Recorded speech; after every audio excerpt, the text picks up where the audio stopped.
Maki Modimola, 52 ans, vient de perdre sa sœur dans le township sud-africain de Soweto. Elle s'est réunie avec une cinquantaine d'autres personnes, dont des pasteurs et une chorale, pour assurer un service funèbre minimum à l'honneur de sa sœur aînée.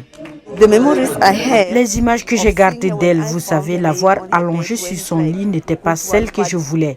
J'aurais souhaité la rendre belle comme elle aimait le faire, la maquiller, la pouponner. Malheureusement, à cause des restrictions, je ne pouvais pas. La mort de Marie Modimola, 63 ans, n'est pas due au nouveau coronavirus. Néanmoins, cela a affecté l'organisation de ses funérailles. En Afrique du Sud, la mort est un événement communautaire et les funérailles sont normalement des événements extravagants auxquels assistent des centaines de personnes.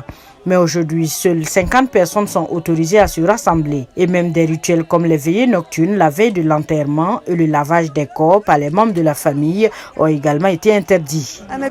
Je suis triste parce que sa vie n'a pas été célébrée.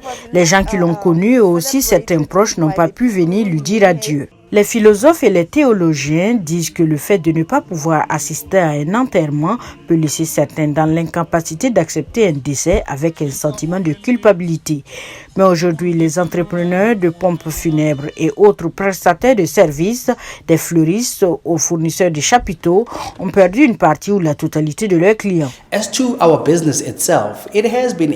ce qui concerne notre entreprise, elle a été touchée parce que nous, en tant que fournisseurs de services funéraires, notre business est une affaire de bouche à oreille. Donc, quand je fais un enterrement dans une famille, j'espère que les personnes présentes voient la façon dont nous faisons le service. Mais avec la participation qui a été réduite à 50%, nous n'avons plus cette opportunité.